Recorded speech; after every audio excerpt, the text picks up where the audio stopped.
गण बाबा मुंडरे जो एते बड़ जटा थिला देखिचंदी ना ताकू गृही लोक किंतु सन्यास व्रत पालन करुथिले। बालेश्वर रु जेते एते दूर पथ महंगा आश्रम को आसंती ठाकुरंक ठारु केते भाव प्रेम पाइथिले।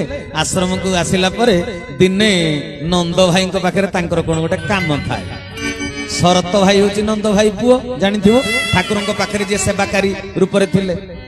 शरत भाई की पचारुचंदी गण बाबा कहले अच्छा नंद भाई की देखी कि शरत भाई बापा न कही कहूची कौच नंद भाई की आपण खोजुचंती कि नंद भाई बा मेडिकल आड़े जाउथिले मु देखिची। गण बाबा कहले इलो बापा ये केशव ठाकुर की मंत्र फुंकिला जे ये कोन पुओटा बाप को भाई कहूची।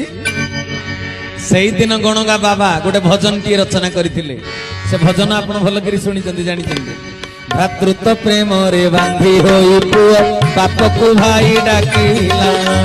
भातृत्व प्रेम रे बांधी होई पुओ बाप को भाई डाकिला।